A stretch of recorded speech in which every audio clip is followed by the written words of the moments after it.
গতকাল যে ঘটনা ঘটেছে, আপনার সচিবালয় ঘেরাও করে আপনার আনসার এবং অন্য সব কিছু লোকজনদের নাম পোশাকধারী লোক তারা গোলযোগ সৃষ্টি করে তারা সেখানে একটা সমস্যার সৃষ্টি করতে চেয়েছিল। ছাত্ররা সেটাকে নস্যাৎ করে দিয়েছে। কিন্তু এটা কিন্তু অশনি সংকেত, এটা ভালো লক্ষণ নয়। অর্থাৎ যারা পরাজিত তারা এখন আবার বিভিন্নভাবে সেই চক্রান্ত করছে যে এই বিজয়কে তারা নস্যাৎ করে দেওয়ার জন্য। তাই জনগণের কাছে আহ্বান জানাবো যে আপনারা সবাই সতর্ক থাকবেন, এই বিষয়গুলোকে কখনই কোনো প্রশ্রয় দেওয়া যাবে না।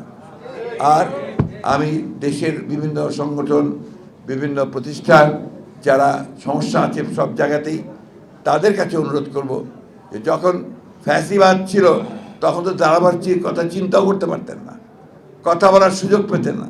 এখন সুযোগ এসেছে, সময় দিন নতুন সরকারকে, তারা নিশ্চয়ই এই বিষয়গুলো দেখবে এবং সেইভাবে তারা কাজ করবে।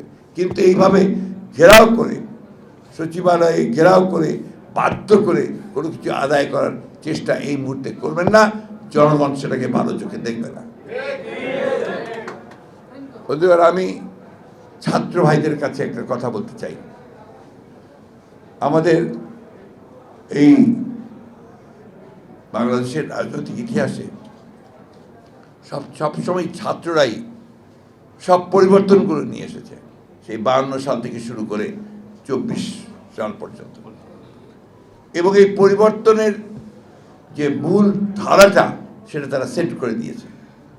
সেই জন্য বাংলাদেশের বলে সবসময় ছাত্রদেরকে আলাদা চোখে দেখে, তাদেরকে সম্মান করে, ভালোবাসে এবং তাদের প্রতি আস্থা তাদের সবসময় থাকে। একই সঙ্গে আমি একজন শিক্ষক হিসাবে আহ্বান জানাতে চাই আমাদের স্কুল কলেজ বিভিন্ন শিক্ষা প্রতিষ্ঠানের ছাত্রদেরকে যে অযথা বল প্রয়োগ করে এমন অবস্থা তৈরি করবেন না যে সেখানকার প্রশাসন নষ্ট হয়ে যায়। আমরা দেখলাম যে কিছু কিছু স্কুল কলেজে বাধ্য করছে রিজাইন করে শিক্ষকদেরকে চলে যাওয়া বা প্রধান শিক্ষককে চলে যাওয়া। এটা তো আপনার ব্যবস্থা আছেই, অভিযোগ করেন, অভিযোগ প্রমাণিত হলে নিশ্চয়ই তাকে সরানো হবে, কিন্তু তাকে কাজ করার সুযোগ দিতে হবে।